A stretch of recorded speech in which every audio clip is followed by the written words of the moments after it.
Unajua Afrika Mashariki tulikuwa tunaishi vizuri sana, nchi zote zilipata uhuru.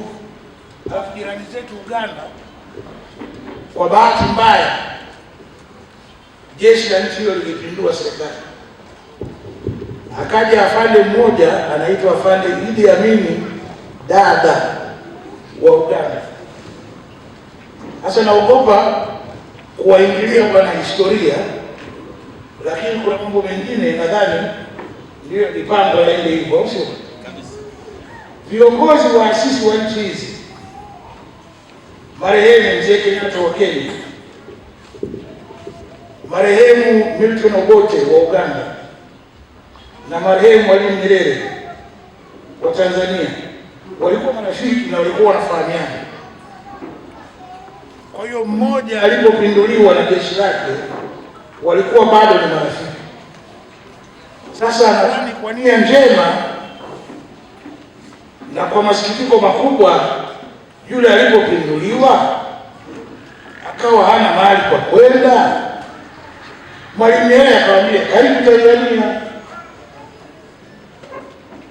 Sasa yule afande alikuwa nimwambie, afande alikuwa anaitwa nani?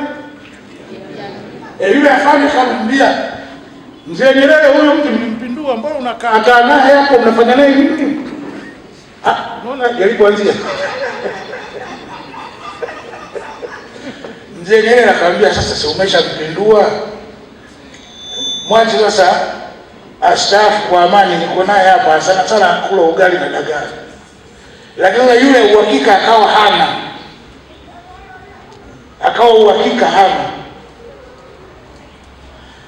alikuwa anatawala nchi yake kwa ukatili mkubwa sana. Kwa ndani ya miaka mitatu ya kwanza, ule mwaka wa kwanza walimshangilia sana wananchi, lakini ndani ya miaka mitatu ya kwanza walianza kuwa wanafanya humo ndani ya nchi yao utaratibu wa kujaribu kumpindua. Ni humo wakishindwa ana waadhibu, wengine anawaua, halafu anasingizia Tanzania ndio inataka kumpindua. Kwa hiyo ili yaishe, wewe wote niletee hapa.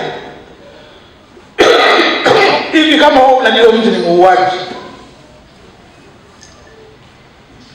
anaua, yani kama vile sisi wengine ambao asubuhi unaamka unakunywa chai, yeye anaua. Mchana unakula ugali, yeye anaua. Jioni unakula chakula cha jioni, yeye anaua. Haui pale tu wakati amelala usingizi, na akilala usingizi ndoto anayoota akamuue nani akiamka. Hivi mtu anamnaye akikwambia kwamba huyo mtu niletee, unampelekea kweli? Kwa kama anatuvumiliana hivyo hivyo, lakini huyu hatuwezi kukuletea. Kwa hiyo alikuwa na hasira na alikuwa anaanza kutuma ndege za kivita zinaruka kutoka kwake zinakuja kwetu Mwanza hapa, zinafanya mashambulizi Mwanza. Wenzetu Mwanza wakati huo, kwa wale walikuwa vijana kama sisi na wewe, tatizo wamezeeka sasa, hawajui mambo haya. Wewe walikuwa nakaa Mwanza pale, ndege ya kivita ilikuwa inakuja inatoka Uganda inachukua mabomu pale, na sisi tukawa tunavumilia.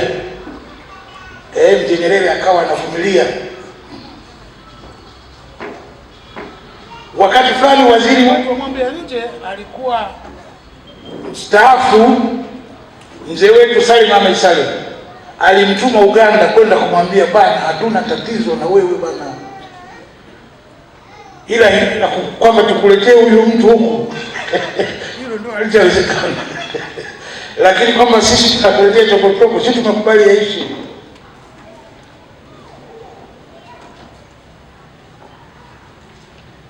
Basi akafika siku moja yakaona kama Mndele huyo itabidi tupigane vita. Kwa hiyo akaamua kuvamia Tanzania, akachukua eneo la kutosha kule upande wa mto Kagera hadi mpakani, eneo lote ile lililokuwa. Alafu akatangaza pale kwa askari wake kwamba hatutaishia hapa.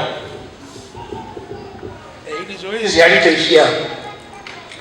tukimaliza huu mkoa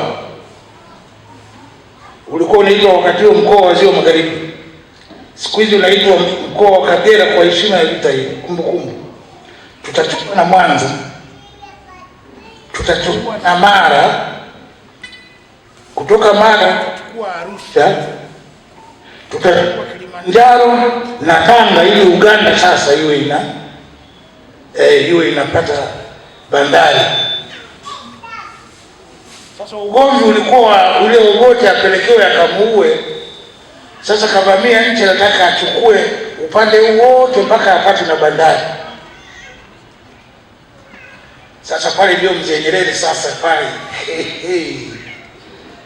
Mzee Nyerere pale sasa mbi zile zikasimama wima,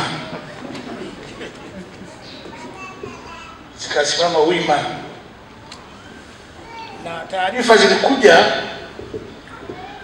kwamba tulikuwa na kiwanda cha sukari kipo mpaka leo, nadhani kina timu ya mpira pia inaitwa Mtibwa Sugar, Kagera Sugar. Alafu tulikuwa tuna ranchi pale ya serikali na ng'ombe wengi sana, wanono wengi sana. Kwa hiyo taarifa zikaja kwamba amekwenda kwenye kile kiwanda, alikuta sukari iko pale, kaiba yote, amekwenda nayo Uganda. Alafu wale ng'ombe wote na waliiba, wale ng'ombe wa ranchi ya serikali aliiba wote, akaenda nao Uganda. Kwa alikuwa muuaji, alikuwa mwizi. Halafu tukapata taarifa wakina mama pale, kila alikuwa akiwaona tuna John wanamchekea, akipakia kwenye gari, alikwenda nao wengi kweli. Sasa ilibidi bidii ifanye aondoke katika nchi yetu, aondoke katika nchi yetu. Na sisi tuna jeshi hapa linaitwa Jeshi la Wananchi wa Tanzania, usio. Kwa hiyo alizungumza na sisi kwenye taifa, akatuambia yaliyotokea, akazungumza na sasa hivi tuna African Union, lakini wakati huo inaitwa Organization of African Unity. Akazungumza na wale viongozi kwamba huyu mtu amenivamia, ni kinyume na sheria za kimataifa, mkemeeni.